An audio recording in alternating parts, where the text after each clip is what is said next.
হবিগঞ্জের বানিয়াচংয়ে CNG অটোরিকশার stand দখল নিয়ে দুপক্ষের সংঘর্ষে প্রাণ গেছে অন্তত ৩ জনের, আহত আরও অর্ধশত।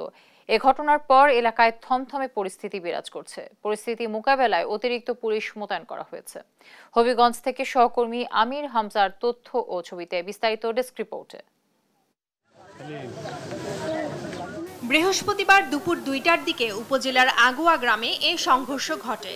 স্থানীয়রা জানান, দুপুরে আগোয়া বাজারের স্ট্যান্ড থেকে সোহেলের সমর্থক আহাত যাত্রী নিয়ে আসার সময় বদির অনুসারীরা তাকে বাধা দেয়। দুজনের মধ্যে কথা কাটাকাটি ও হাতাহাতি হয়। পরে দুপক্ষের লোকজন দেশীয় অস্ত্র নিয়ে সংঘর্ষে জড়ায়। এতে ঘটনাস্থলে আহাত ও সিরাজ মিয়ার মৃত্যু হয়। আহত হন অর্ধশতাধিক মানুষ। খালি চলা করে আমার হুটার মারিছ অনিটারে মারতে গেলে তো ইদেন যাইব না দৌড়া অনিটারে যাবে গা মারছে ইদে গেছে মারা গেছে সেটা ডাক দিয়ে নিছে। ডাক দিয়ে নেওয়ার পরে একটু কথা কাটাকাটি এই কথাটা কইয়া পাই আমরা ঘরের মাঝে বই রয়েছি। এর ভিতরে লাঠি ছুটালে আমরা বাড়ি ছুটিয়েছি।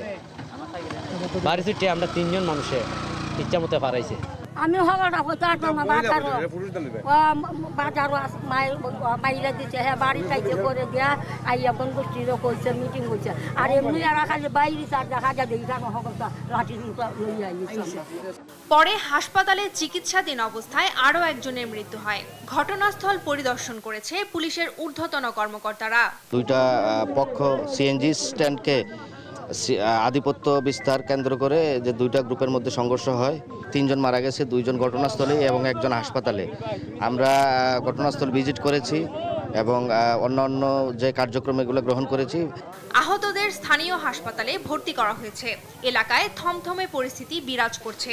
যে কোনো পরিস্থিতি মোকাবেলায় অতিরিক্ত পুলিশ মোতায়েন করা হয়েছে।